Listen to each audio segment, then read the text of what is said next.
have a little poster or something at the Microbiology Cell Science Undergraduate Research Symposium in April. Oh, bad. See, I'm in charge of it this year. And your success is my success. And the flip side of that. Okay, I think we're at the bewitching hour. The repair. We were talking about last time we started the topic with me trying to scare you that if you walked in the sun, you'd end up looking like me. I didn't really go too much into mutation, but what I forgot to mention was that I tried to emphasize that DNA just normally becomes mutated without a lot of, you don't have to expose yourself to carcinogens. DNA is unstable in water. The B form of DNA requires water to form, but water is responsible, the hydrolysis reaction participates in deamination. You need the water to be a part of that. You lose the amine group and you gain the OH. Water is required for depurination. Deamination not only of cytosines and 5-methylcytosine, but of A and G. Water is both required and attacks the bases. There's nothing you can do. So repair has always been coupled with the fact we have DNA. We've always had to repair it. Okay, so excision repair. We went through a series of types, and we're going down sort of the checklist of particular systems. And the system that we left off on is one of the most common and one of the most important. It's certainly the main one involved in removing thymine dimers. And it's this UVR system for UV repair. And you're going to need to know the parts of it. And I've removed a slide that had been with me for 20 years and replaced it with one that I drew last year. And I think the one I drew last year is a little prettier, and it has everything there, and it's, for me, easier to conceptualize, and that's the slide that comes next. But let's briefly review the components. UVR, it contains, well, we were talking about the fact that it had, well, you can't see it here, so it's got UVR A, B, and C, and you're going to need to know the role of those.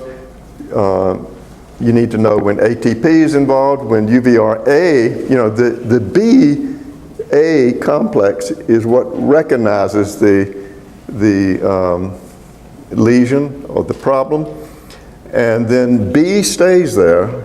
In fact, I forgot to mention that B is a dimer. All these things are dimers, you will see on the figure, and B actually is testing along with A. When A is binding to B, they're going along testing how easy it is to form a kink in the DNA. And if you have a mismatch or you have a lesion, it's easier to kink the DNA out of its B structure. And that's the basis for recognizing that it's damaged. It's always trying to bend it. Can't kink it there. Oh, no, boing, it just springs out and a kink appears. That triggers the release of A with the burning of ATP. A dissociates, B remains there. B now takes a new partner, takes C. Again, it's a dimer of C. C binds on either side of the B dimer and cuts 7 bases on what's the 3' end, the 5, what was it, I can't remember. 7 on the 5', then 3 or 4 on the 3', And last time I couldn't figure out how that added up to be 12. It seemed to add up at most to 11, and somebody told me you forgot the actual damaged base. If you include that, it's about 12 total. When it cuts, it burns ATP, and then we were here at the next step. You've cut it on either side, asymmetrically, on either side, on the exact strand that has the damage, and then you have to remove that fragment that you've generated, and you do it with two assistants. One is a helicase, and then you follow it up with one of two varieties of DNase. And once you get it removed, DNA Pol 1 repairs the gap, ligase seals the nick. And then we talked about the two kinds, short base, short patch, and that is what happens the vast majority of the time, 99% of the time, but under these special conditions, which we'll talk about a little bit later today, when you have extreme mutagenesis conditions and the SOS repair system is activated, then you'll have these long patch repair episodes, and that can go on 1.5 to 9 kilobases of strand removal.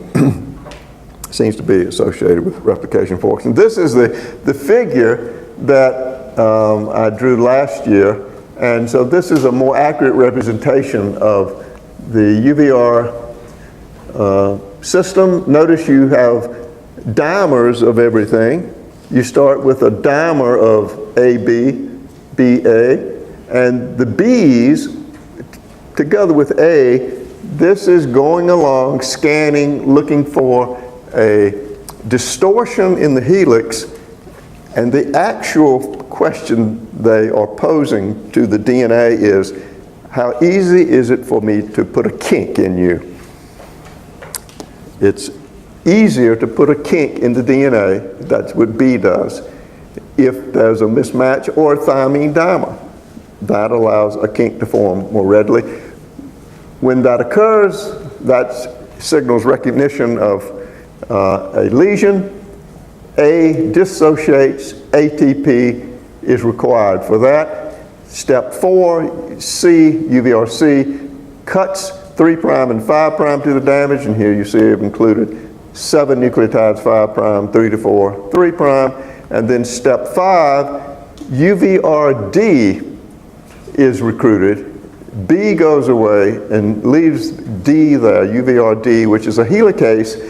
I've drawn it here not as a necklace, a 6-membered ring, because this only has one subunit, and it actually sort of looks like that.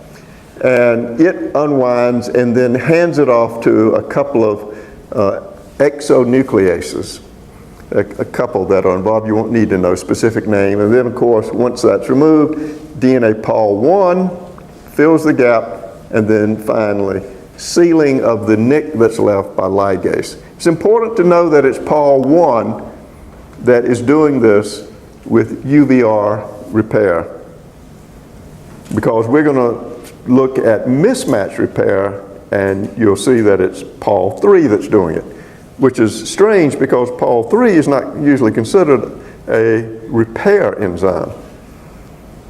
So know this figure. I haven't decided whether I will ask you to label any parts or not. I'm still getting used to it.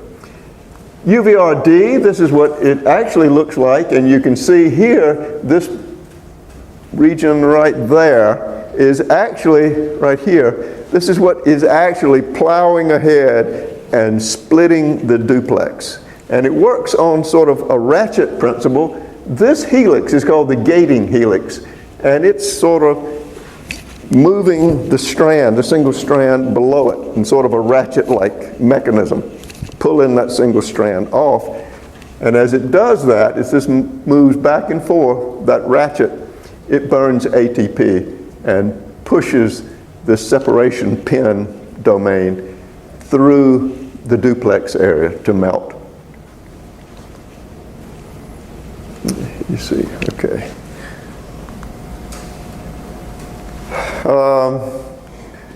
This system, as is often the case, the components of any particular systems sometimes are shared in other pathways. And so the UVR is no exception. So let's look at how it's used.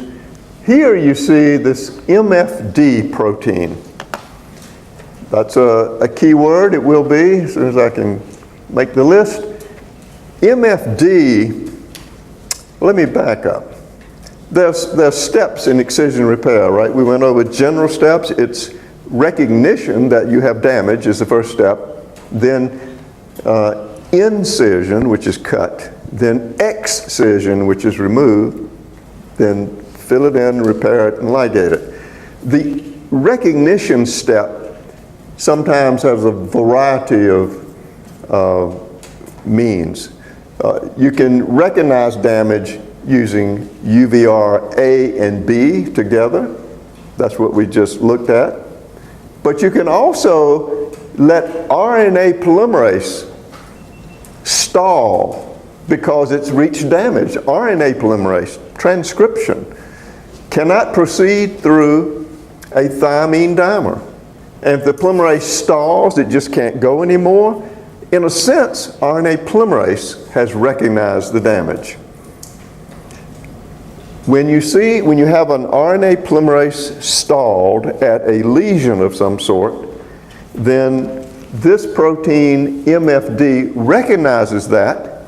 It binds to the polymerase and displaces it from the template. It knocks it off of the template as its first action. Here you see its first action. It binds and then displaces the polymerase, and then in the second step, it recruits an excision machine. The UVR-AB repair enzymes are recruited, and then they go through their cascade of events. So actually, since A is here, you get sort of double recognition. Polymerase, in a sense, is recognizing it, but A and B is here, so AB will have to re-recognize it, and then A leaves, C comes, it cuts, and the rest of the system goes. But this is the way it's done in bacteria. We're going to see how this is done in eukaryotes in just a minute. But this is a way where if you have a region that's actively transcribed, it's going to have get special attention in terms of repair. It must be a very important region, because here you have a direct link between a region actively transcribed and a link to UV repair to make sure that points in the genome that are actually transcribed must mean they're important, and must mean it's important to repair them immediately. So that's why you have this direct link. And this MFD protein serves to link the two processes. And here you see the textbook illustration of that. It's a transcription coupled repair, they call it. You can see pretty much what we said. Stalled RNA polymerase, it's at a lesion. MFD displaces it, and then in turn recruits UVR-AB, and then you start the regular excision repair series of events.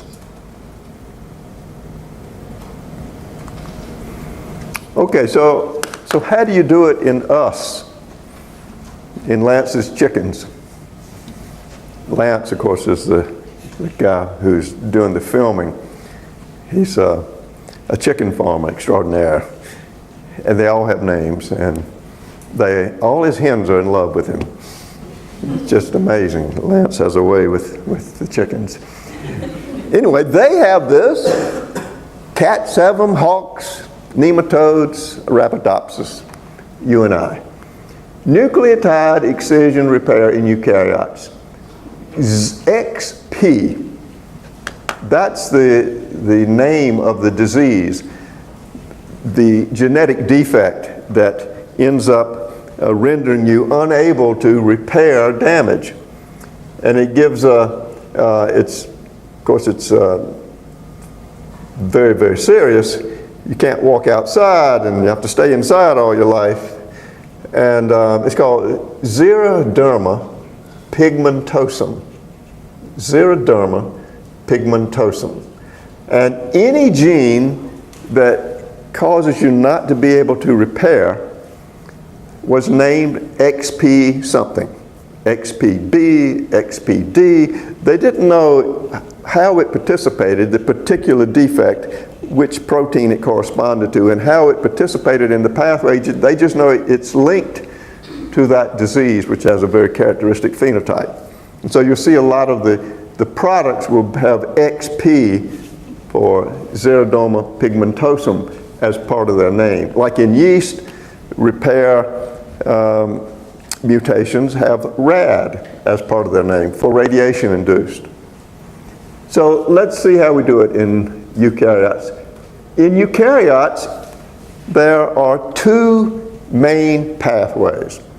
There's a little bot that crawls your genome, a genome crawler that is scanning for damage. That's one pathway. There's a second pathway that is transcription coupled. A common component in both of those pathways is a transcription factor, a eukaryotic transcription factor. We haven't talked about that yet. Probably some of you have heard of sigma as a prokaryotic transcription factor. Of course, eukaryotes have many transcription factors and they all have crazy names. But this is one called TF2, Roman numeral 2, H. It turns out the TF means transcription factor. The Roman numeral 2 means it's associated with RNA polymerase II. Remember, that's the one that is responsible for expressing protein encoding genes. So Pol2, the RNA polymerase, has a transcription factor that is required for it to function and be activated at a promoter. It's a very central to the mechanism of initiating transcription in eukaryotes, and yet it leads a double life.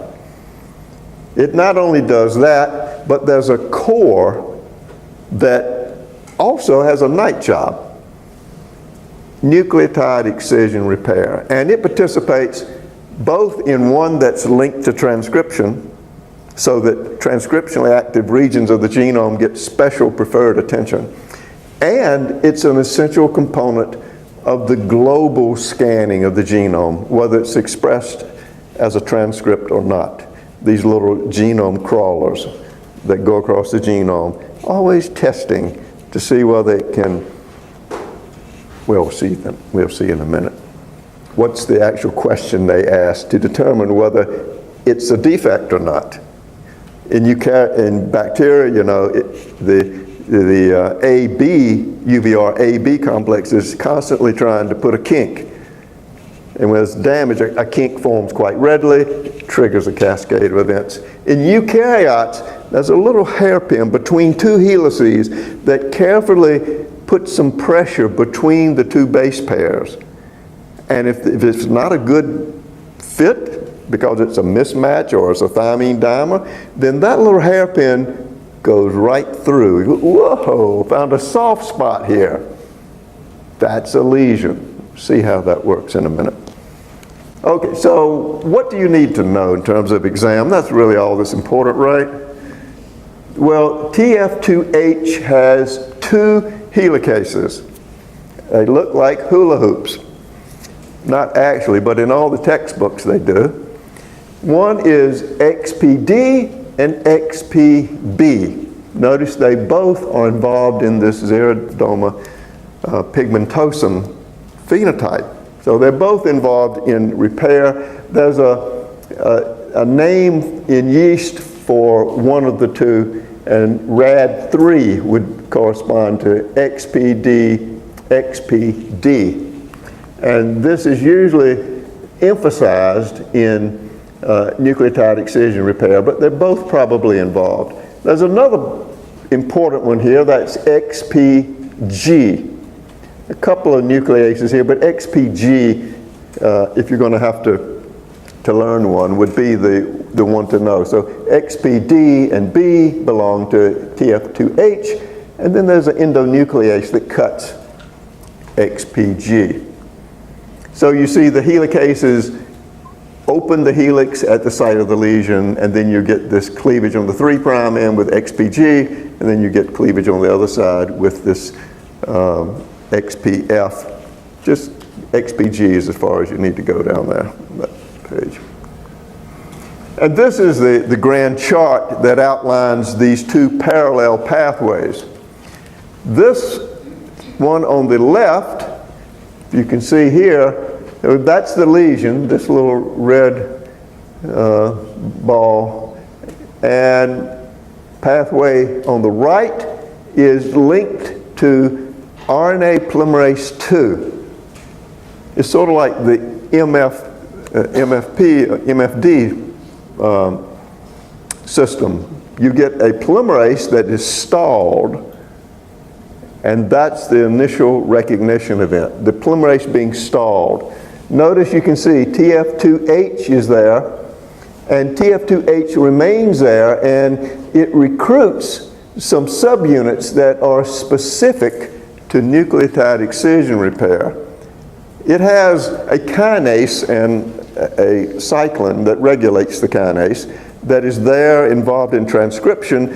That is displaced and substituted by a series of subunits devoted and specialized in the task of nucleotide excision repair. The XPD and B, though, are left over. That's part of the core. They are there whether it's transcription or nucleotide excision repair. These other subunits have joined the party because the polymerase is stalled. And it turns out, I'm taking two first, that when you have it stalled, when you bring in these nucleotide excision repair subunits of TF2H, it actually, instead of displacing or bumping the RNA polymerase off of the template, it does it indirectly. It goes in and starts degrading the large subunit. It makes this 12-member RNA polymerase, this 12 subunit RNA polymerase, which is what eukaryotes have. It degrades the largest subunit and renders it totally useless. It just falls apart, just crumbles into dust. So that's how the eukaryotic version of linking transcription to nucleotide excision repair in eukaryotes. And then you see H, these pathways are very similar, and this is where you can see in this global scanning pathway, it's not RNA polymerase that recognizes the damage, it's a special protein. This is the bot that scans. It's XPC. It scans, and when it finds a lesion, notice who it calls. It calls TF2H.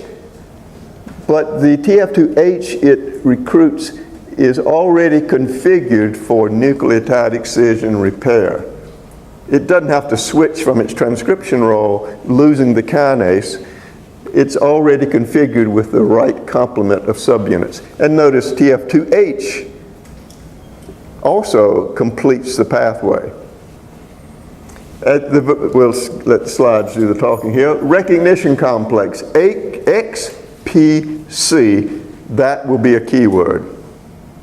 RAD4 is the name in yeast, and we'll have a slide on that. I think it's the next one.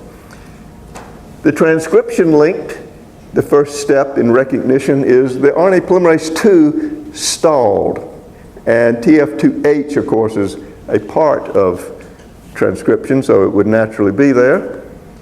Note the major players are XP, role of transcription helicases, XPB and XPD, D corresponding to RAD3. The only way I can remember this is RAD3 associated with B or D. I'm going, 3D. That's the only way I can remember it. Otherwise, I could not be a surgeon.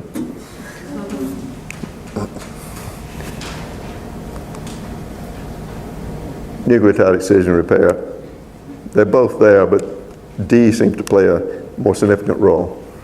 So here you see the global genome repair pathway, and you can see that it plays RAD4, XPC, that's what you see in the recognition, and once it recognizes a lesion, then it recruits TF2H that's already configured for nucleotide excision repair. Notice it has an endonuclease, that's that XPG, it's related to FIN1, and then a parallel pathway there. Notice that both of them here are filled in by DNA polymerase delta and epsilon. These are the replication polymerases in eukaryotes, right? That beta was the repair, but notice it's the replication ones that are called to action here. 25 to 30 nucleotides are replaced, and that step's in common between both of the pathways.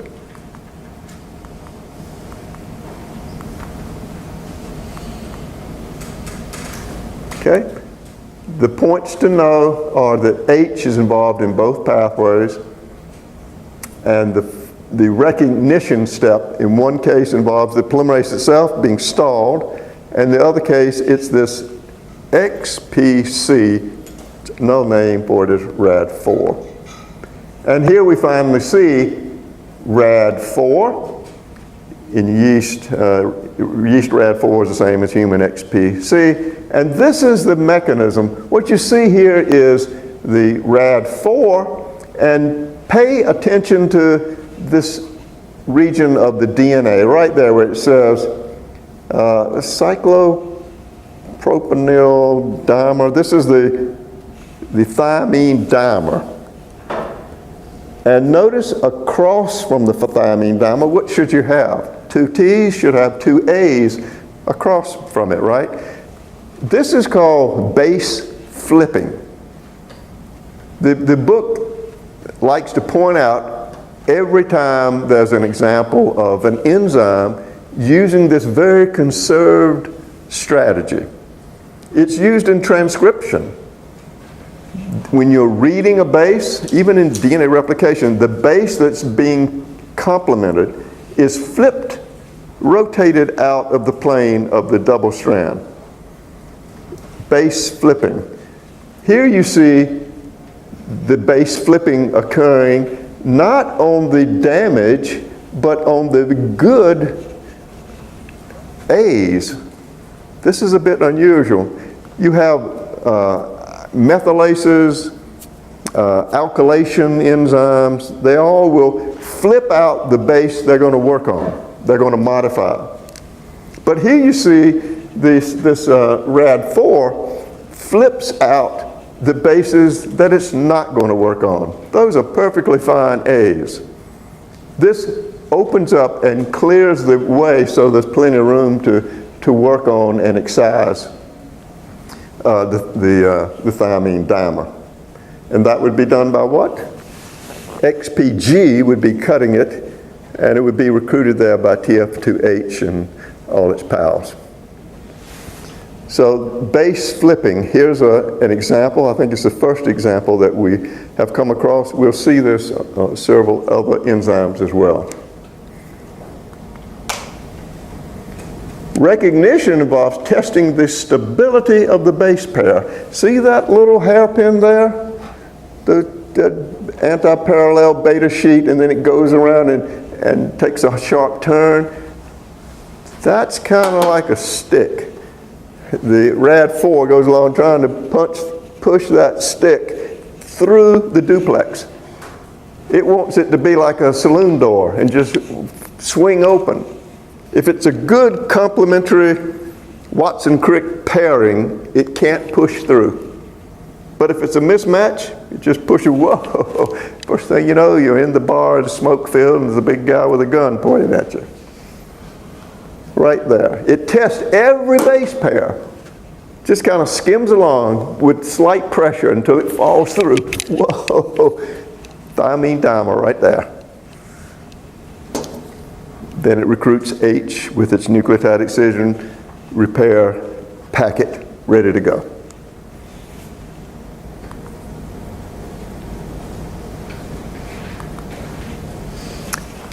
Okay. So let's look at some examples of repair pathways in eukaryotes. And what we're looking for is kind of the strategy. If you got this kind of damage, what would you do? So the first one is you have a base that needs to be excised. Just the base. So the first step in removing a base, it always cuts a glycosyl bond. And so it's a glycosylase. Glycosylases always refer to base excision. It'll be adenine glycosylase or thiamine glycosylase, base excision repair. And all it's doing is removing the base portion of the nucleotide. The phosphodiester backbone is completely intact. What kind of repair is that? You just made a big hole in my DNA. At least I had something there to keep the rain out. The glycosylase comes in and seems to make the problem worse, doesn't it? Yep. That means this thing must get repaired. There's no way around that this now can't be repaired, because this now, what used to be a base, may have a little trouble pairing up with the right complementary base, but now it's a big nothing. The backbone's still intact. First step, remove the base. That's like punching a hole in the roof where you just had a little drip, drip, drip. Now you got a 2-foot hole and you can see the sun. The next step finishes it off. It's a lyase, and it breaks the ribo group in the ribo phospho backbone, the sugar phosphate backbone. It opens up the ring in the sugar. So you remove the base part with glycosylase, and the sugar that's left, you just go ahead and finish it off. I mean, you're useless. Might as well just clip right there. And when it clips right there in this lyase step, that ends up all on its own being so unstable that it ends up breaking the phosphodiester bond. So you end up with a nick. Not only have you broken that sugar, but you end up with a break in the phosphodiester backbone. Now you've gone and done it. You had a hole in the roof. Now I don't know what you did, but it's worse. You just broke your back trying to fix it, I guess. Now you're really going to need to call somebody. And that's the next steps. You'll see who you're going to call. Base excision repair.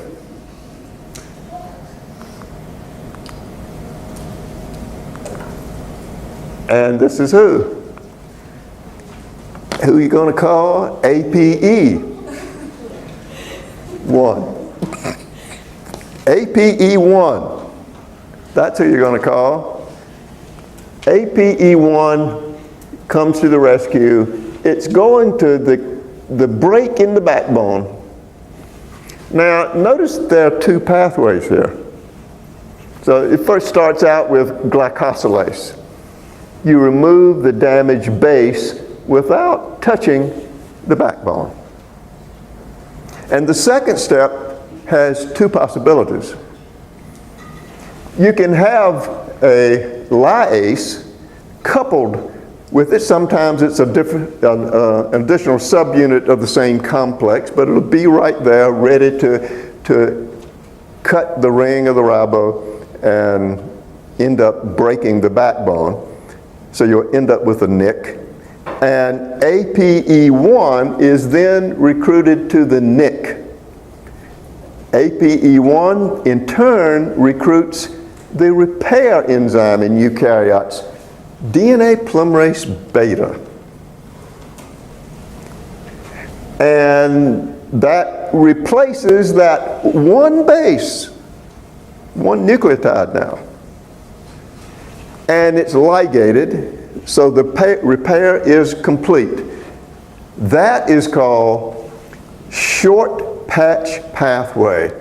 I mean, that's as short as the patch can possibly get. That's a one base, a one nucleotide excision and replacement. In bacteria, the short patch or short excision pathway is, about 12 nucleotides, 11 or 12. But here it's one base pair. That's short as you can get. APE1 binds to the Nic. If you have a lyase enzymatic activity right after glycosylase. Some enzymes are not coupled with a lyase, and you end up with a base missing. And when that happens, APE1 is still who you call. And it goes ahead and cuts at the base, at the missing base position. It will cut the backbone itself. If it has to do that, there's an extra charge. It doesn't recruit the normal repair polymerase. It doesn't recruit beta. You get the Cadillac service. Now you've got to recruit the replicon, the replicases, both of them, DA and epsilon. DNA polymerases delta and epsilon are then recruited. You get Nic translation, FIN1 has, it's just like it's lagging strand synthesis, isn't it? Sort of in miniature. And so you get 10 to 20 nucleotides are replaced. Ligation is the last step again. That is called long patch pathway. Notice it's still not as long as what happens in a bacteria. So these are two pathways, and the deciding point is whether or not the enzyme lyase makes the Nic, or whether it's APE1 that has to be called to make the Nic. APE1 recruits either the replication DNA polymerases, if it has to make the Nic, or it recruits the repair DNA polymerase, beta, if the Nic is already there through ligase activity.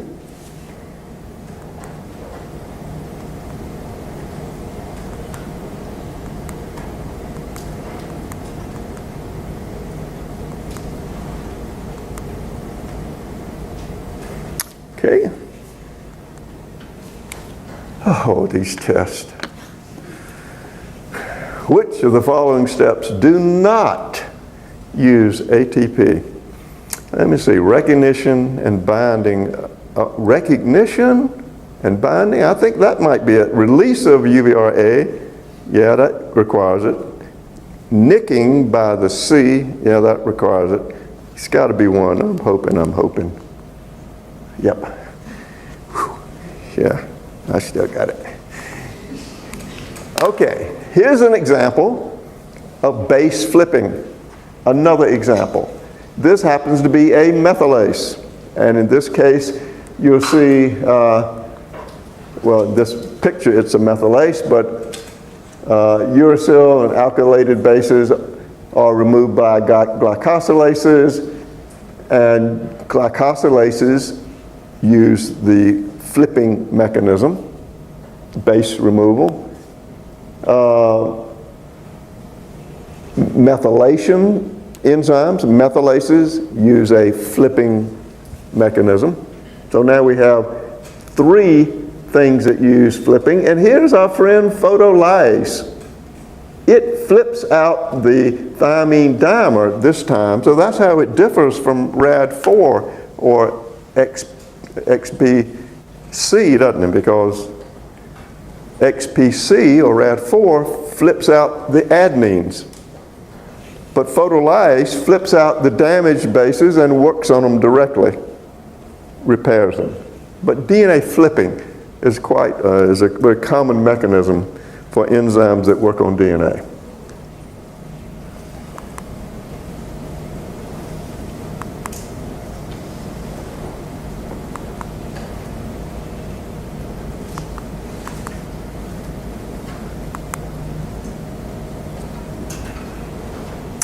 here you see the base flipping. Here are the bases that are flipped out. This is alkyladenine glycosylase. When there's an alkylated adenine, this glycosylase clips it out. Just the base participates in base excision repair.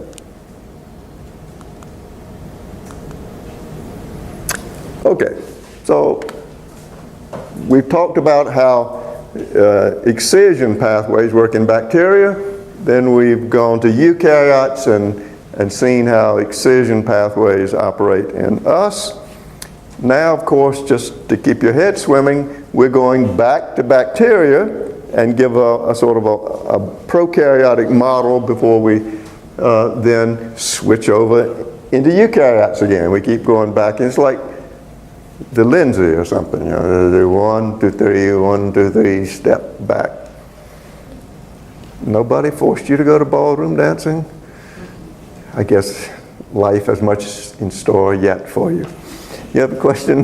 Not saying that. Nothing, you're going, hallelujah, push the sky back. Yeah, me, I had to go. This guy had to go. Yeah, cool. Okay.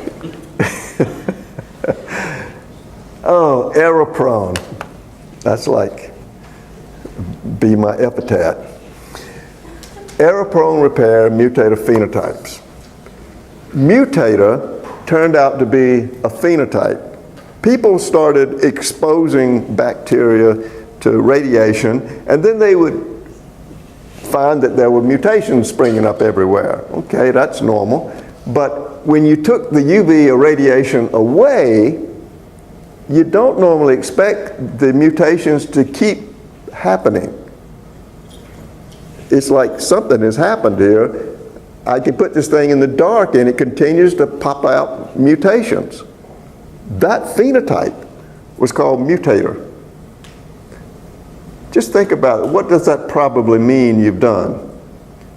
You've probably mutated the repair system, because DNA is damaged just by water.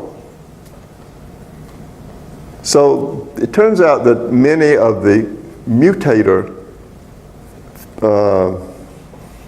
mutations in that category called mutator turn out to be components of various repair systems in bacteria. MUT is how it's abbreviated. So let's see what we have.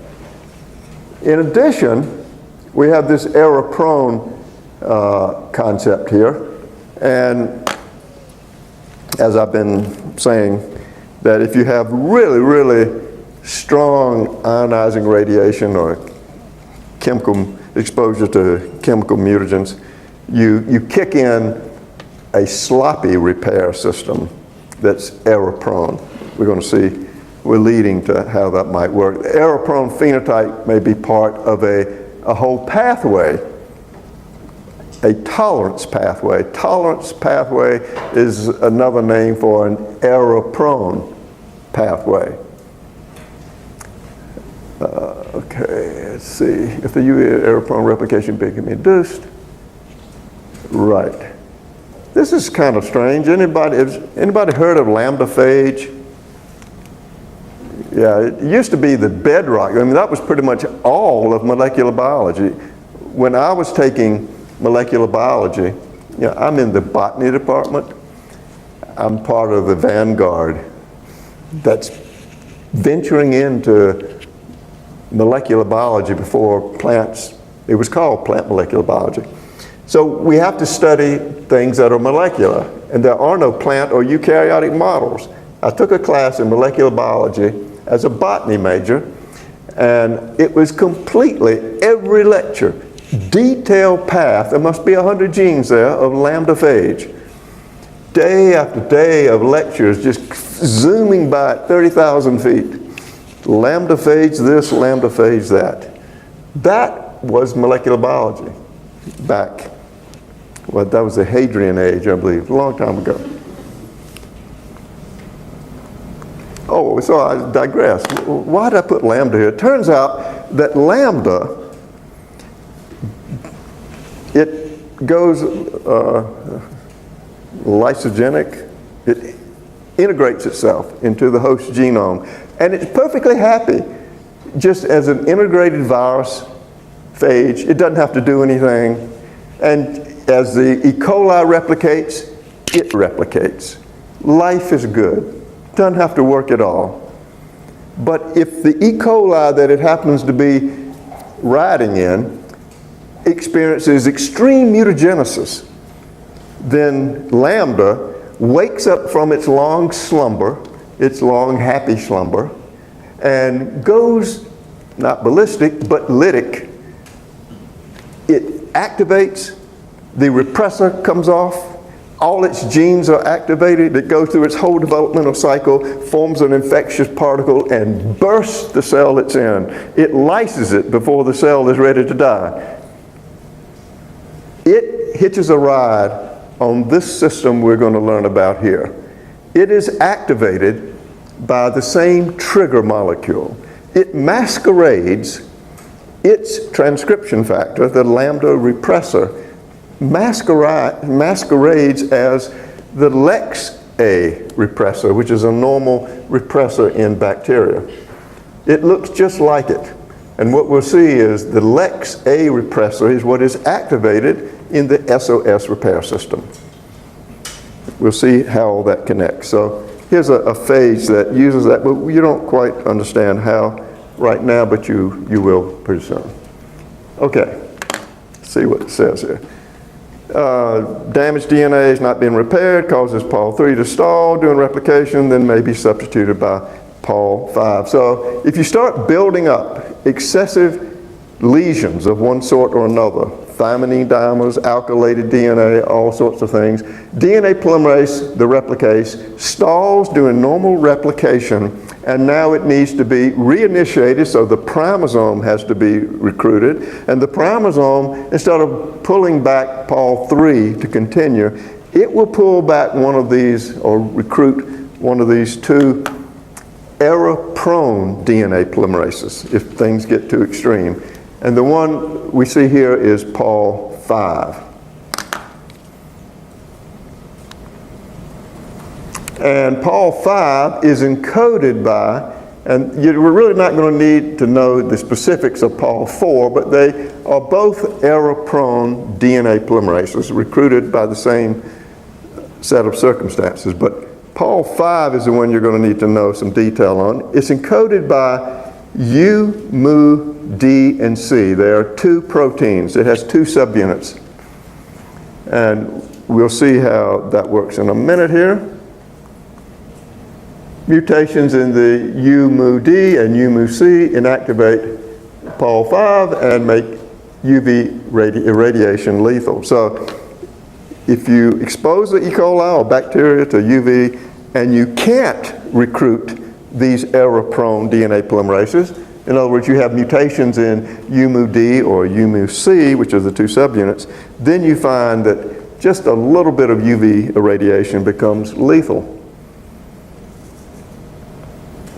It turns out that the DNA polymerase is actually induced, its expression as a gene is induced by UV-related damage, and furthermore, the proteins are formed in an inactive state, and they have to be further activated. Now, why all the control? This is error-prone, right? You don't want to call UV5 unless you really need it, because it's a mess. You end up with lots of mutations. Plasmids carrying these homologs increase UV resistance, but you get lots more mutagenesis. You survive the mutagen event easier, but now you carry mutations that continue to come if you have extra copies on a plasmid of these two subunits. So here's the story that you'll need to know. First thing to happen here is you have severe UV irradiation of the bacteria, and it causes lots of DNA damage that outruns its ability to be repaired. So when it comes time to synthesize the genome or to replicate again, the polymerase is often stalling. You get an induction of the subunits for Pol5, but they're not active in this state. You have 2 copies of D, this little Mickey Mouse structure here, 2 ears or something, I don't know. U mu D times 2, but this and C, this is C there, it's not active. If you have sufficient damage, REC-A, you know, the recombination guy, REC-A does something completely unexpected. It changes its configuration. So now it has an entirely different role. It's not looking for single-stranded DNA so much anymore. It now has a different target. It's on the hunt. And it's looking for at least a couple of things. One of the things that it's looking for is this U mu D subunit. Because when it finds it, it sidles up to it, whispers in its ear, you're going to need to cut yourself in half. It doesn't do the cutting. It convinces U mu D that it's got something wrong with it, and it cuts itself in half. Not completely in half, it just cuts an arm off or something. And that, the cutting of a little chunk, it just gnaws its own arm off, I don't know. When U mu D cuts itself, undergoes autoproteolysis, it now becomes active. This Pol5 now becomes a full-fledged active DNA polymerase.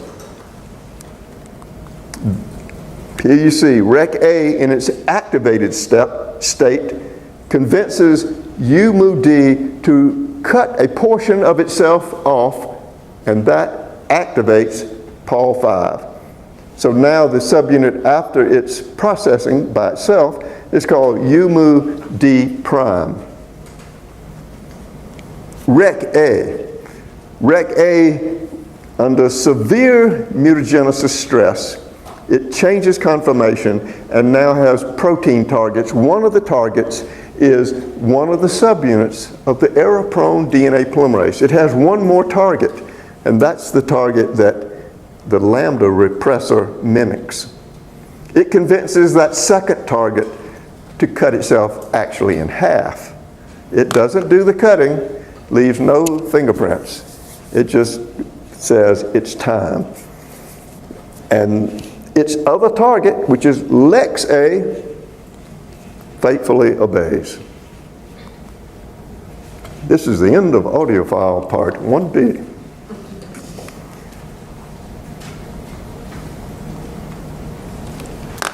Okay, so we got a brief introduction to error-prone pathways and their induction. We're going to learn how the LEX-A system works and how it's triggered by REC-A as the last part of this repair series. What's the time? Is it time for a walk around? You could. Anybody need to walk around? If you raise your hand, I'm going to point at you. Really, you do? We'll take a 2-minute break. You're okay now? See, I have amazing curative powers.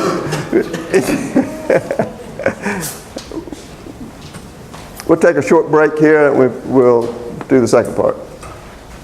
Except either 100 or 0, you can't answer even the first one, you get a 0. Canvas does not transfer any questions when you transfer a quiz from one year or one semester to the next, if you use question groups. If you use individual questions, yes, of course. Canvas was designed for and by and of the people, for the people. It was designed for everybody but instructors. It's really, everything is way more complicated than it should be. It was designed originally for kindergarten and elementary school classrooms.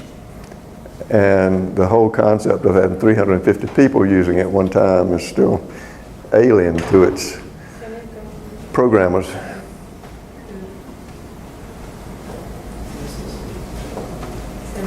You might notice that exam 1 has mysteriously reappeared on your grade book. That took going to everybody's exam and upgrading it. So that's 350, and the TAs all loved it.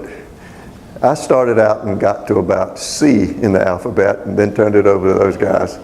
And I think they've completed it now. It takes about 14 clicks to do it, you know. But it's really swell. And that's because I upgraded, and for any questions that should not have been in exam 1, that should have been in exam 1B, if you missed it, I gave you credit for it. If you got it right, then it just goes to prove that virtue is its own punishment. You get no extra points for that, except you'll do quite well on the exam because you know that stuff, or you thought you did in exam 2. Apparently not so much. Okay, enough browbeating. Let's have happy thoughts. We ready? Mismatch repair. Somebody needs to come up here and intervene if I go on too long. You're going, you should have told this a long time ago, but you would have sure done that. Mismatch repair. Let's see how this works. Mismatch repair removes errors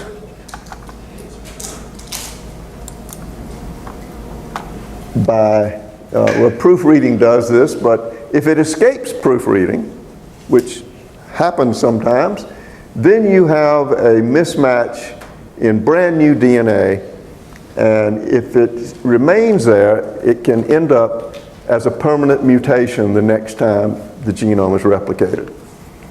So mismatch repair, which is on top of the proofreading activity, increases fidelity, 100 to 1,000-fold, and as I mentioned, it must occur quickly before the next round of DNA replication, or otherwise you have changed the course of evolution forever. That mutation is with your lineage from that point on, all your offspring.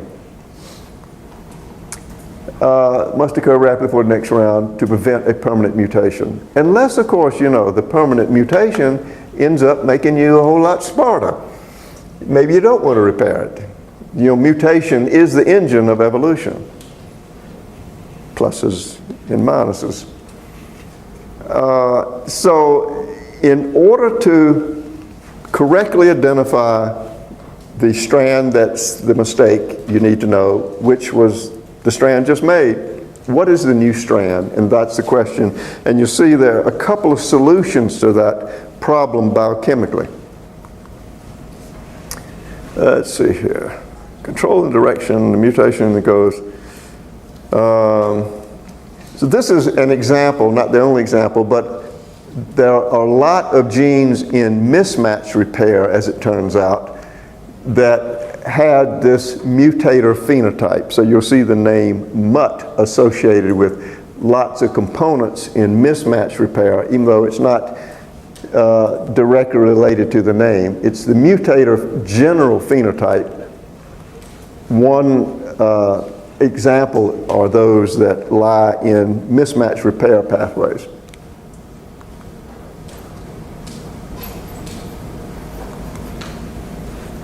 So here are some of the players. Mismatch repair in E. coli, you identify the new strand by its methylation status. The GATC site, you methylate the A, and 13 or, well, a minute and a half after replication, you can have it now fully methylated again. If you're at ORC, it takes 13 minutes, but most places of the genome quickly go from a hemimethylated state to fully methylated. You've got about a minute and a half to kick in your mismatch repair system. So what would be the best way you would solve that problem? You'd probably be that guy with the big cart and the broom that follows the elephants in a parade, right? You'd be following the polymerase, the replication, the DNA polymerase, Pol III.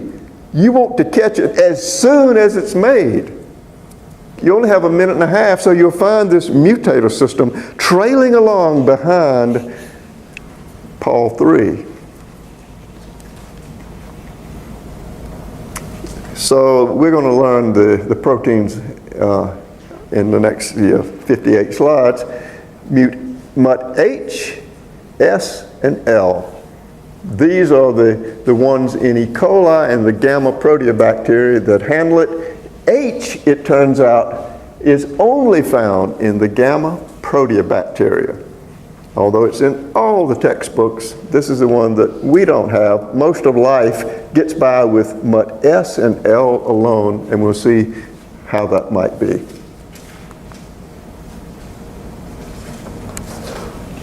Replication accuracy, Q is epsilon.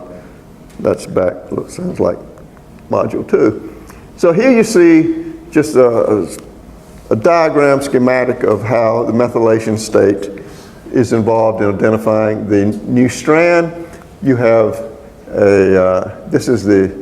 becomes a mutation here. A becomes a C, for example. And here you have nearby a GATC site. And right after DNA replication, the template strand is still methylated, but the new strand is not. Notice it's methylated on the A.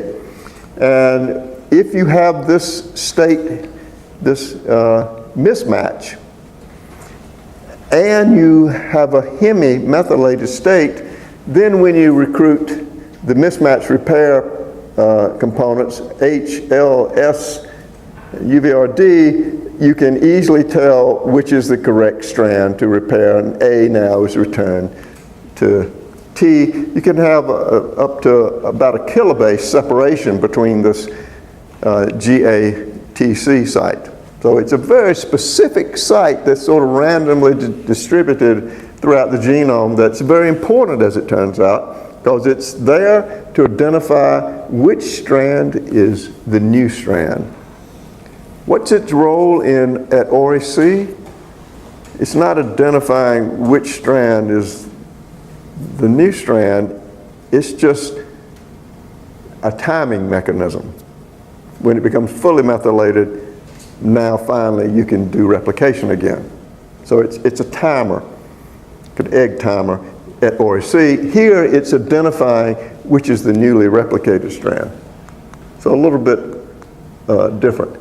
This is the old slide that was there for 15 years, and I will put it here. It probably won't make it too many more years. It might be eliminated after today, I'm not sure. Here you see the steps. MUT-S recognizes the mismatch.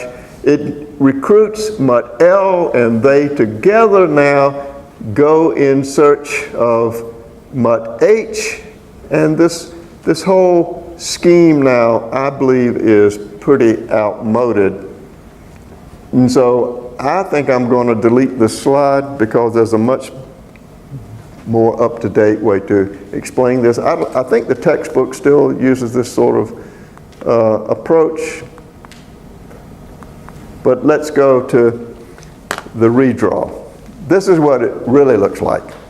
And these are approximate shapes based on three-dimensional structure. The components actually look like these pieces of jigsaw puzzles. So let's look at this newer model here of what happens. This is MUT-S. It is a dimer. Notice it forms like a clamp, like a beta clamp. It actually does look like that and clamp around the DNA. And the DNA is down at the bottom in its special little pocket, and that's where the scanning is going on down here. And right up there is a site for ATP to bind. Remember when we were talking about the clamp loader, the subunits, the gammas around? It would bind ATP, but it was to sort of lock it into a conformation. ATP didn't actually participate in the action. It was there to lock conformations to make sure they were not reversible. That theme is what happens here. ATP is used several times in this mechanism to cause the conformation of the proteins to have an orderly progression of shapes so it doesn't back up, goes from one state to the next to the next. So the first thing to happen is MUT-S is scanning along behind Pol3. It's just been replicated. It's the best possible time to detect a mismatch. It is detecting a distortion in the duplex. It's a mismatch after all. It's kind of a bulge. But actually what it's testing is its propensity to kink. If you have a bulge, it kinks more easily. So instead of pressing between the bases, this is testing whether it can be kinked. When MUT-S dimer finds a mismatch, here you see GT. That's very common, right? Because it's normally GC, but you can get decay into a T quite easily. So GT is quite common. In fact, MUT-S can recognize a GT mismatch more than any other kind of mismatch. It sort of specializes in finding a GT. So here it's found one. Should be happy. When it finds it, it changes the conformation of MUT-S so it binds ATP. Now didn't show ATP here, but it binds it, and now it is ready to interact with the second protein, MUT-L. Step 2. MUT-L binds, and that's the yellow. MUT-L binds, and once it is bound to MUT-S, it binds ATP to lock itself into a conformation. And now the two together, MUT-L with its friend MUT-S, they go skipping down the lane looking for their friend MUT-H. Because MUT-H, all on its own, MUT-H has ambitions to be an endonuclease. It doesn't need MUT-L and S. Those guys are just a nuisance. It goes out on its own and searches for the GAT site, because that's where it cuts. It's an endonuclease that cuts GATC, except it only can bind if it's, well, it can only cut if it's hemimethylated. And it's not a very good endonuclease. It actually needs its pals. MUT-L has to bump it to make contact with it to activate it. So it finds the site, it's hemimethylated, it's got its choppers around the DNA ready to bite down on the non-methylated strand. But it can't do it until L comes up and bumps it. Oop, oh yeah, I just cut it there. Well, you know, it cuts the unmethylated strand. It puts a nick in the new strand. And that can be 1,000 base pairs away from where the GT is. This thing has the MUT-S, MUT-L, it looks like a tetramer, it has to just start sliding. And when it slides, another MUT-S, MUT-L binds at the same site, goes through the same kind of dance. But the first one there starts sliding in either direction, and that's just a thermal agitation. It's a ring, it just slides, a little thermal agitation, just slides really easily along the DNA. And it slides until it bumps in to MUT-H, which is already trying to chomp but can't quite do it. And it needs that energy of activation. MUT-L has to have bound an ATP, but it's not involved directly in the reaction. It just makes it so that when it interacts with MUT-D, it's going to be able to activate MUT-D. So the cut is made by MUT-H. That is the brains. That identifies which strand is the problem. Is it the G that needs to be removed, or is it the T? It could be either one. In this example here, it turns out that it's the bottom strand which corresponds to the T. Once the cut is made by MUT-H, MUT-L recruits another protein. So MUT-L is right in the thick of it here, right? MUT-L looks for MUT-S that has found a mismatch. Once it's in complex with MUT-S, the two together now look for MUT-H. And again, it's L that does the contact. It contacts MUT-H. As soon as MUT-H cuts, MUT-L now is in search for yet another partner. UVRD, a part of the excision pathway, because that's what needs to be done next, excision. And so here you see UVRD starts to unwind, and it always unwinds in the direction of the original lesion. This could be 1,000 bases away. And it goes right through, and there's probably another MUT-S already bound there. It goes right through just to the other side and stops unwinding. This strand that is removed is degraded by exonuclease 7 or 1. So what happens next? MUT-L again recruits an additional partner. It recruits the clamp for Pol3. MUT-L is right in the middle of it. MUT-L recruits the clamp, and of course the clamp is always associated with DNA Pol3. And it turns out it's DNA Pol3 that does the repair operation. Remember, DNA Pol1 is the normal repair enzyme, but in mismatch repair, because L is in charge, she's sort of like the wedding coordinator, it's in charge of getting everybody in their places.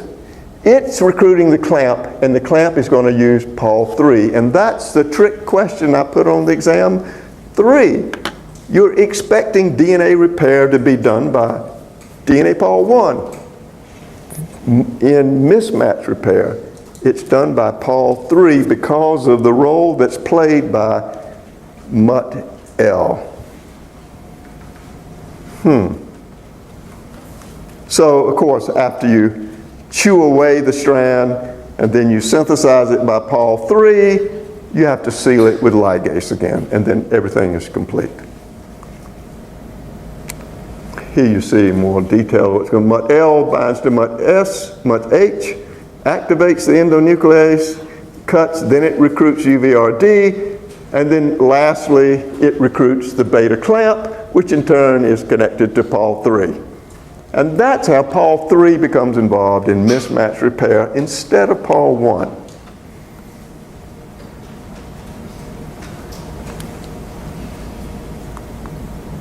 Here's a molecular structure, the cartoon structure of its helices and sheets and stuff. Here's the DNA down here. This is the sliding portion. This is the part that's constantly trying to put a kink. This is where the AT is binding, locking it in a particular conformation.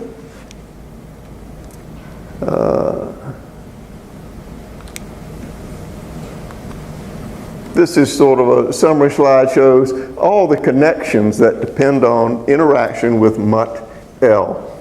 First interaction, MUT-L recognizes MUT-S, but only MUT-S, which in turn has recognized a mismatch. The next thing it recognizes is MUT-H, and then UVRD, and then finally the clamp, which recruits Pol3.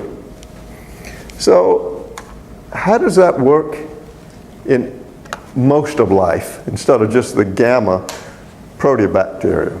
Salmonella and E. coli are the ones I know.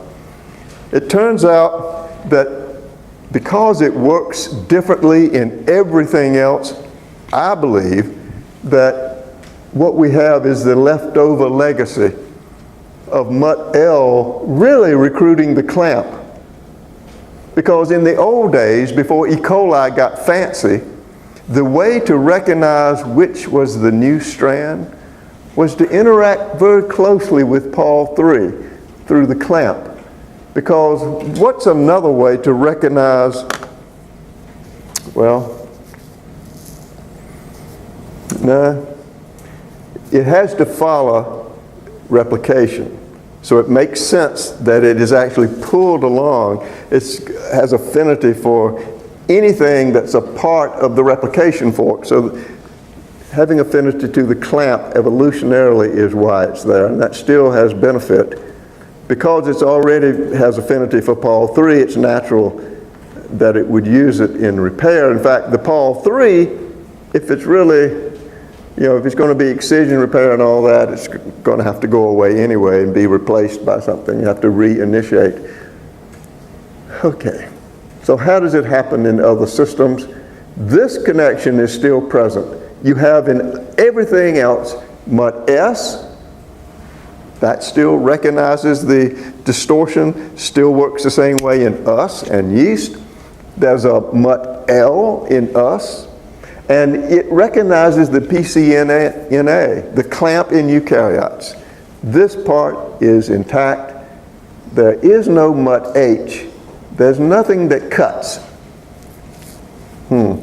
If you've newly replicated your DNA, you're going to have one of the two strands is going to be full of cuts, right? The lagging strand. There's going to be some cuts around, but maybe your mistake is in the leading strand. So you got half your problem solved. So that's why one of the hypotheses is that this interaction between MUT-L and the clamp and then the polymerase conveys topological information as to which location or where the new strand is coming out of the enzyme. Because if you're not going to, that's about the only way, if you're not going to methylate the new base, or if it's not going to depend on methylation state, which none of life does that except E. coli and Salmonella, then you've got to have some way to identify the new strand. And this connection with the clamp, which is right there where the new strand is coming out, is mighty suspicious as a point where information can be relayed. Okay, so what do we have in us and yeast and eukaryotes? We don't have an H, but of course, conveniently, the name has incorporated H just to confuse us all. Even they have MUT-S homologs, so you got MSH. There's no real H, that just means a homolog to MUT-S. MUT-L homologs, MLH. These are the eukaryotic versions of MUT-S and L. Helicase or nuclease enters DNA at a nearby nick, cuts towards the mismatch just beyond the DNA, but how does it know which strand to cut? It's not always the nick. The nick from lagging strand repair or synthesis is not always the strand that's where the mistake is. In vitro, you can get it to repair on the strand that's nicked. So that could be part of the signal, but it's not satisfying as to how do you repair something that is the copy of the leading strand. So let's see, the lagging strand breaks immediately after replication. Eukaryotes can impart information. And this is one model that is looking for the lagging strand, but I don't find that answers all the requirements. And then there's the other, that there's topological information conferred by how the clamp interacts with the polymerase itself. Okay, so now we're back to off of that series of illustrations, and we are sort of changing we're looking at a different aspect of it. What we're going to look at now is, of course, these are all mismatches you can see, but what you'll find is that a lot of the mismatch problem has been solved by default solutions. So you don't have to think about it too much. Just there's a high probability that if it's this, it's probably the A that needs to be corrected, or the T that needs to be corrected. So if it doesn't get repaired really soon after replication, you can still get it repaired, but you're going to have to depend on the generic solution, whether it's right or not. These are the built-in biases. So if a C deaminates to a T, you don't really know which one to repair, but there's a system there that it's a thiamine glycosylase that will remove a T if it's across from a G and prepare the way now in repair that it will be a C, because it will use this G as a template, but it will cut out a T that's across from a G just by default. Mammals have a specific thiamine glycosylase that cuts that base out of a GT pair. That's the default. Even if it's the G that's the mistake. Let's look at another example. MUT-S, it's kind of confusing in the text. You get the impression that MUT-S itself can repair a GT mismatch. Depends on how you read that one sentence. And for years, that's what I had in the slide. But after I read it about 20 times, I realized it didn't really say that. And so after looking at some review articles and digging into it a bit, I found that MUT-S specializes in recognizing a GT mismatch. So they are especially subject to repair. But MUT-S doesn't do the repairing. It's really done by this thiamine glycosylase, this base excision repair pathway. It's just alerted to that fact by MUT-S.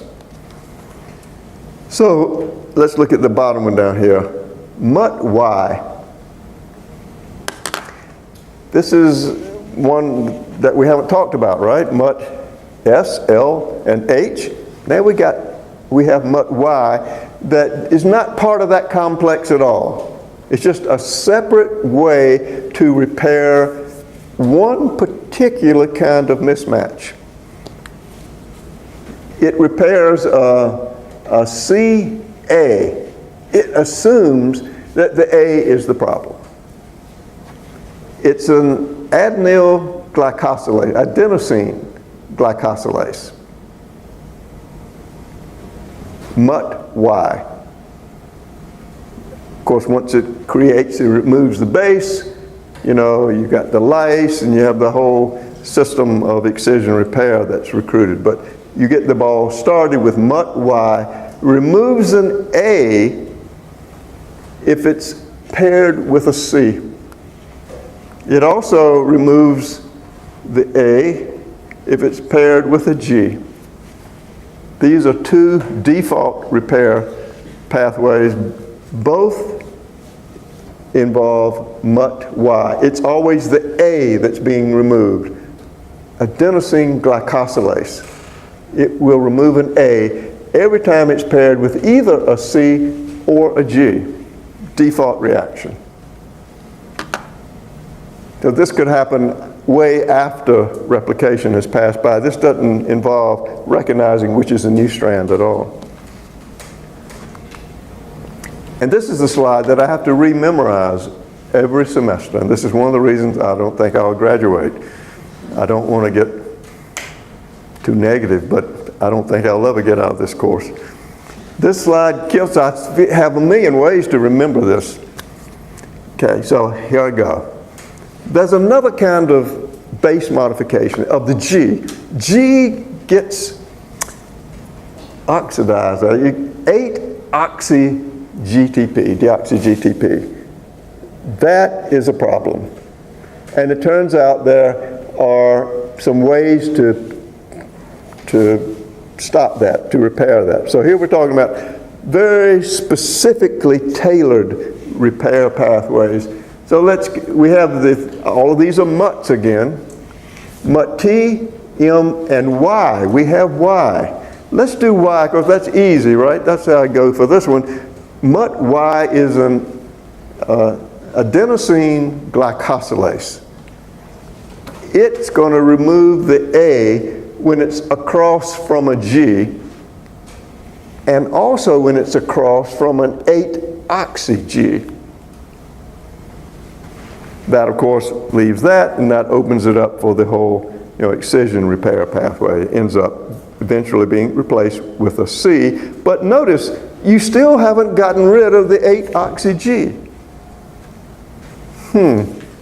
How do you ever get rid of that thing? At least you got the A out of there.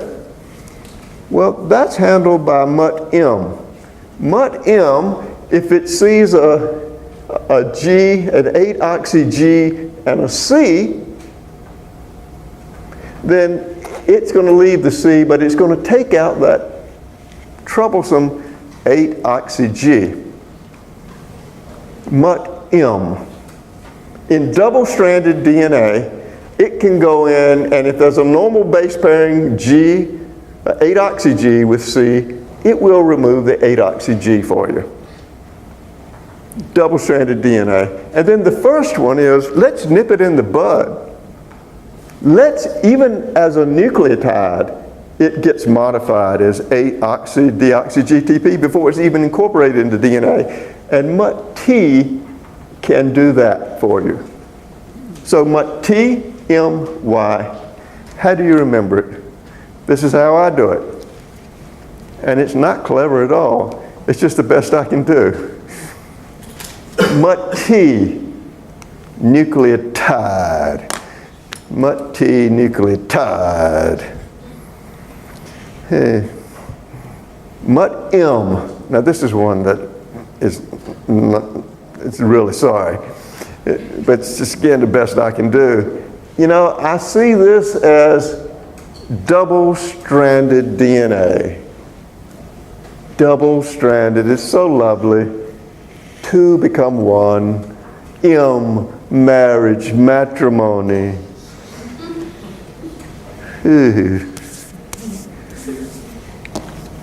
It works, it removes the 8-oxy-G from double-stranded DNA.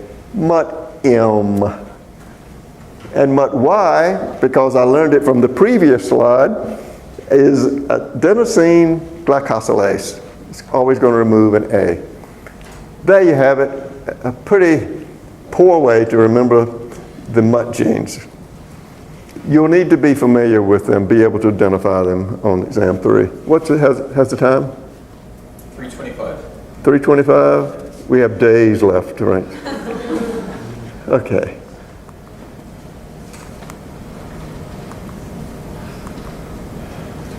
Okay. Now, for us. See, I get to walk around and pace. You guys got to sit there the whole time, kind of shift from one haunch to the other haunch. Okay. Not that I'm seeing any of that happening. Yeast repair systems. Here we have MUT-S homolog. It turns out there are a couple of these. In fact, there are more than a couple. There's 6 of them. MUT-S homolog 2 is involved in all of these, and it heterodimerizes. So you've got a 2 going with a 3, and it recognizes insertion deletion loops from replication slippage. So this is in addition to mismatch. Turns out this MUT-S is a pretty talented protein. If you have slippage, where you're going along with the polymerase, you got a whole lot of A's. Sometimes it'll put in too many or not enough, and one strand will kind of bunch up because they don't have the same number of bases in them. MUT-S recognizes that kind of problem, and when it's in complex with 3. When it's in complex with 6, it's this single base mismatch that we've talked about. So MUT SH2 is a common member, and it either pairs with 3 or 6. With 3, slippage, 6, single base pair mismatch.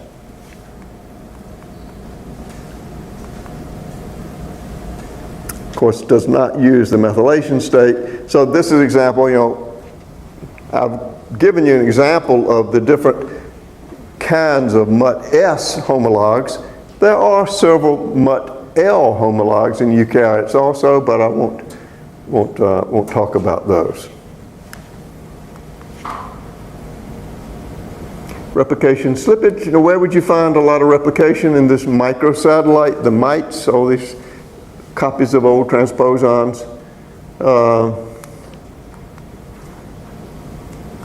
This inability to repair mismatches, mutations in your MUT-SH or MUT-SL are associated with certain cancers. One is colorectal cancer that's been linked to a failure or defect in mismatch repair.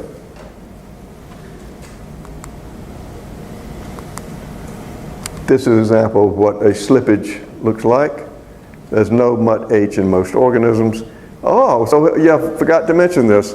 So what does the cutting, if it's not MUT-H that's chomping, what does the cutting? It's MUT-L. So in E. coli and Salmonella, MUT-L forgot how to be a nuclease. It has to have MUT-H do the cutting. So that's how we do it. We don't need an H because L can do all of those things.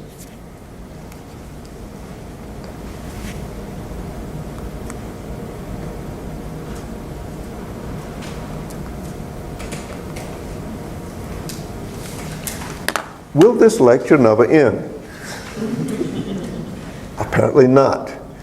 Here's another fascinating topic. Retrieval repair. RR.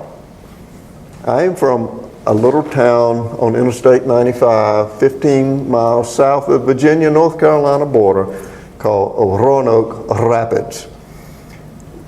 Growing up, we had to say R's all day long. We called it Double R City. We can't say R's as a consequence. We slur the R's, we don't like R's, but here's a double R repair system. Retrieval repair. The double R repair system. Notice what is happening here. You have a thymine dimer, and this totally stops DNA Pol 3, right? It can't go through it. It can take up on the other side, but can't go through it. So how does the enzyme know to put 2 A's across here? It's completely stupid. When it comes to a thymine dimer, it has no idea what to base pair because they base pair all funny. It doesn't know, nothing fits. It tries every single deoxynucleotide, nothing fits. How would you solve it? Well, the original template strand, it knew that there were A's across there, right? So if you could get that old template to be put back up there, then you'd at least have your A's down here. You'd still have the damage up top though, wouldn't you? You still have the thymine dimers. But you can get rid of those. That's the whole UVR repair system. But now you have the A's down here, and so you can cut that out with complete assurance that the A's are down here, so when it's repaired, T's will be put back in place. So you see, it's a kind of a two-step repair process. You stop the polymerase, and now you go, uh-oh, I don't know what's here. So you retrieve the original template and put it back across from the damage, and now it's safe to cut out the strand containing the T's because now you can make a copy of them all the way across again. Of course, how about down here? Well, you just made a copy of it down here, so you can put that back. So let's see.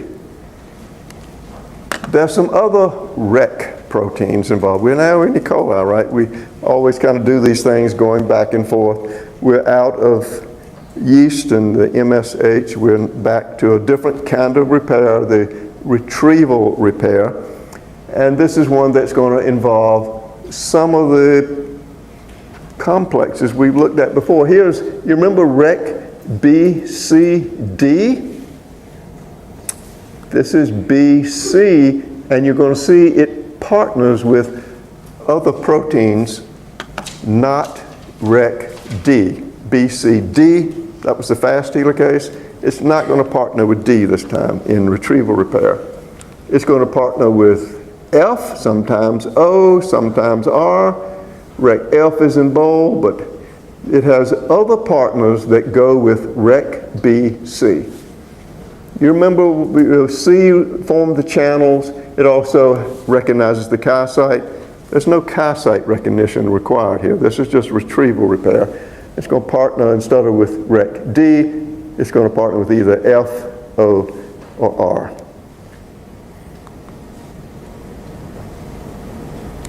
And of course, remember up here, it is B that is doing two things.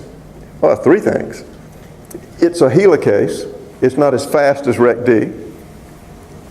And it's also an endonuclease, and it is chopping both the 5' and 3' strands. But when it reaches a chi-site, recognized by C, it now becomes a REC-A loader. So this is what it's used for here. Instead of partnering with REC-D, it's in complex with REC-F or O or R, and it is loading REC-A onto the area that's being repaired. It's a REC-A loader. That's its end function. And see it being used here in two ways. And this is very simplified, although it doesn't seem that simple, view of what would happen at a lesion where the replication fork stalls. This would represent the lesion.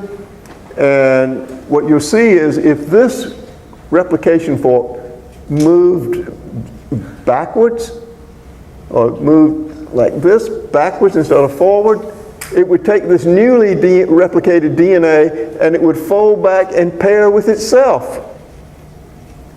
You know this has got to be just happening in somebody's mind so they can graduate. On their dissertation, the last chapter has their model.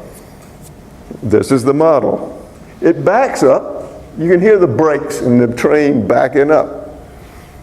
And now, what do you have here? Why, it looks like a holiday structure.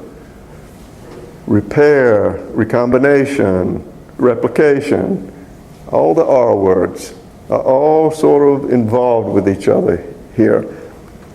And this is a way that you can do the retrieval stall fork. You don't need to know the details of this, but it shows you some of the ways people are thinking about how this works.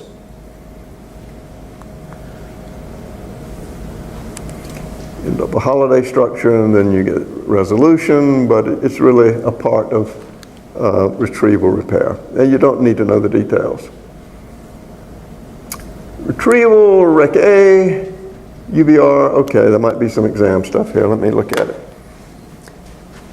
UVR and REC pathways are interconnected because you have to do an excision as a final step if you're moving a thymidine dimer. The last one down here, this is examined. If you mutate REC, if the UVR system, so you can't use that pathway, excision, repair, and you mutate REC-A, that's going to prevent you from doing retrieval repair when you get to a thymine dimer. If you eliminate both of those ways that are involved in repair of a thymine dimer, actually the two are linked, the polymerase would stop and you'd have to get retrieval repair, and then finally, as a last step, you could have UVR repair. But if you eliminate those two systems involved in removal of a thymine dimer, you could only tolerate 1 or 2 in the entire genome of E. coli. Of the 4.2 million base pairs, more than 1 or 2 are lethal. If you can undergo retrieval repair and excision repair to get rid of a thymine dimer, you can tolerate up to 50. And so that's the question I will ask you. How many can you tolerate in wild type versus a double mutant? 1 or 2 if you didn't have this UVR and REC-A system in place.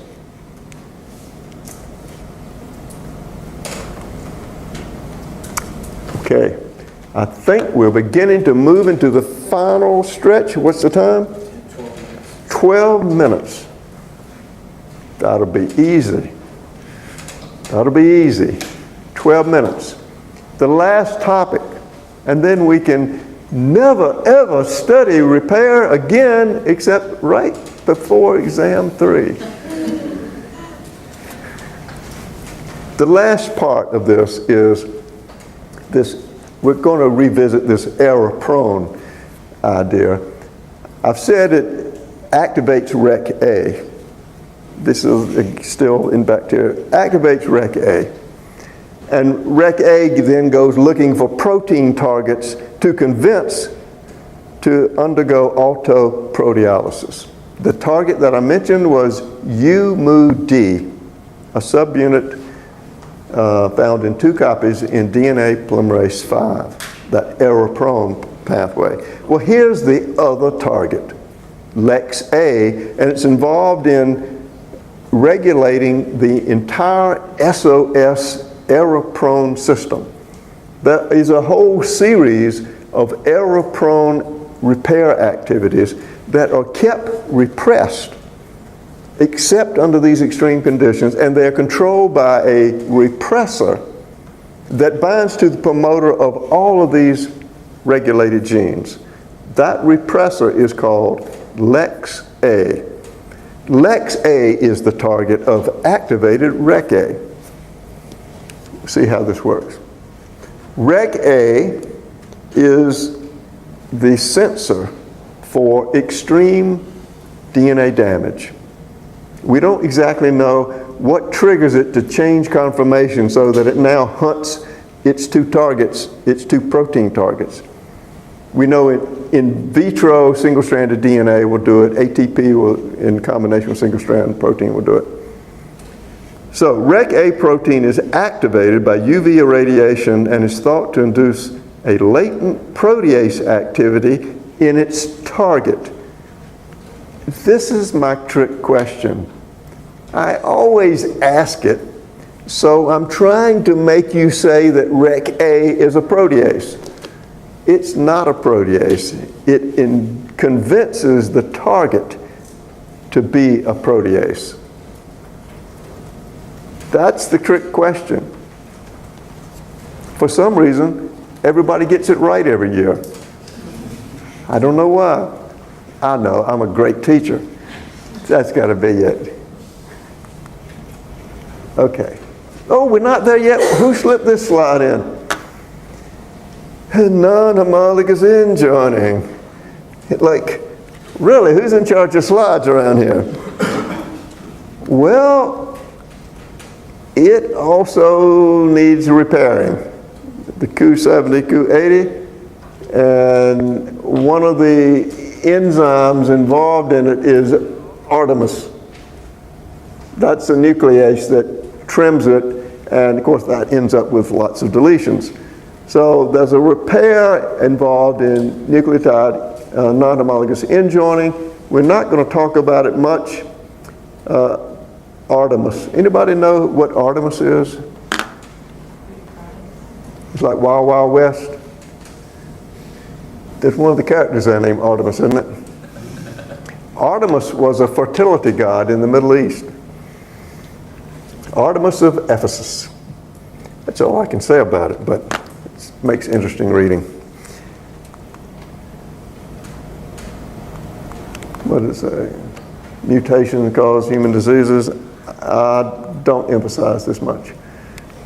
So that slide just came from Mars and was stuck in there. It involves repair, but you don't need to know much about it. Let's keep moving. We're trying to get through this thing. Damaged DNA causes REC-A to trigger the SOS response. Induction conditions, lots of UV, cross-linking, alkylating agents, thiamine shortage, mutations in some of the DNA genes, inhibited replication, single-stranded DNA, ATP in vitro. This is one you might know. Single-stranded DNA and ATP in vitro can cause REC-A to change conformation. We don't know exactly what causes it in the cell, but probably these contribute, single-stranded DNA, because you're building up, lots of replication, not being repaired, lots of damage. SOS repair system includes a lot of bypass or tolerance or error prone. These are all names for the same thing that allows DNA replication at low fidelity. Long patch excision repair is one of the outcomes. Remember in the UVR, we said short patch, long patch, 1% of the time. Well, this is the long patch, the 1% of the time. It's a part of the SOS error-prone pathway. Retrieval pathways are activated. Still a mystery regarding REC-A activation. DNA structure, small molecule, single-strand ATP, at least in vitro. And the final set of slides here, bringing it on home. We're going to land this airplane. REC-A activation of LEX-A. LEX-A is a repressor. It has this kind of dumbbell structure. It has a DNA binding domain, and it has a dimerization domain. It has to bind its element in promoters, which is called an SOS box, as a dimer because it doesn't have much affinity as a monomer. So if you could prevent it from forming a dimer, you could prevent it from binding DNA.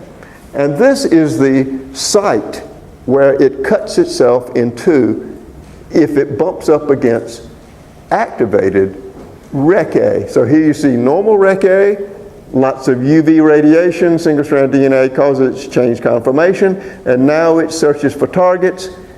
UMU-D is one, and here you see LEX-A is convinced to cut itself in half, undergo autoproteolysis. Any promoter, all of these whole series of repair genes are normally shut down because they're being repressed by the LEX-A repressor. If you cut LEX-A in half, if it cuts itself in half, it can no longer bind to the promoter. You get induction of a whole series of repair genes. That's how LEX-A regulates it, and that's how REC-A inactivates that repression, leading to de-repression. Here's the whole list. You don't need to know the list, but there's a whole list of genes that are induced in this SOS error-prone system.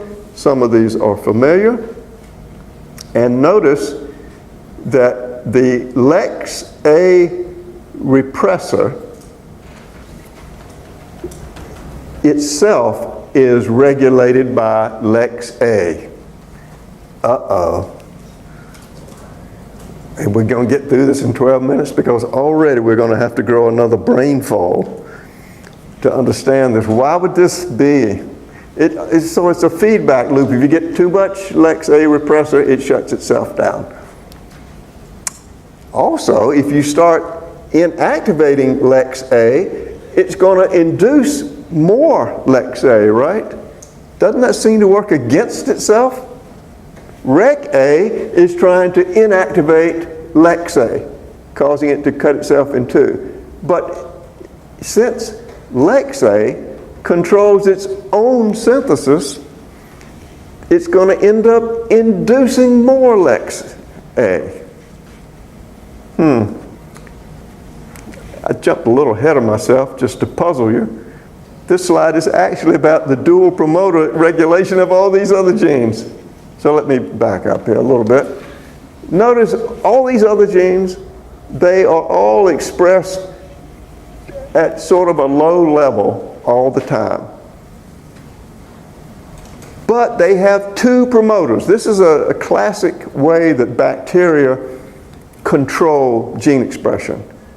If they want to control it under 2 or 3 different conditions, they just build a whole nother promoter and just stack them up in a row. Here you see the second promoter. This promoter is a really strong promoter, but it's repressed all the time with LEX-A. So you see constitutive low-level production of this all the time, but when you activate REC-A, it deactivates this strong promoter upstream and you get massive expression of all of these genes. That dual promoter concept is one you see a lot in bacteria. Here you see it's a particular series of amino acids that are built in here that LEX-A is looking for that causes this autoproteolysis. Alanine glycine duo there. So here you see LEX-A, and it's repressing all of these other genes, and it's also repressing itself. And here you see, this is where the paradox comes in. REC-A is becoming activated, inactivating LEX-A, which leads to 50-fold induction of the REC-A gene. Okay, that's good. You're going to need a lot of REC-A. But look, you also are inducing the LEX-A gene. REC-A, activated REC-A, is working against LEX-A. And so the question is, how does this make any sense? What is the basis of this? Why is this a selective advantage to build in two systems that are working against each other? Because the more activated REC-A you have, the more you're going to degrade LEX-A, but at the same time you're going to make more LEX-A. It's like you're stepping on your feet, on getting in your own way there. Well, it turns out the reason is it allows rapid shutdown. So let me explain. You have activated REC-A because you're under heavy mutagenesis. And that's going to cause increase in LEX-A and an increase in REC-A. With that increased REC-A, you can accommodate the increase in LEX-A. You can still keep it under control. You're pumping out as fast as you can lots of REC-A and lots of LEX-A. But LEX-A can't be active because the UV damage to the cell is keeping REC-A in an activated state, and it is, of course, causing LEX-A to cut itself. But as soon as the mutagenesis condition is relieved, what do you want to do? You want to shut down the system as fast as you can. You no longer have activated REC-A, yet you're pumping out LEX-A and regular REC-A as fast as you can. That means you're going to quickly shut down the whole SOS system as soon as the level of activated REC-A decreases.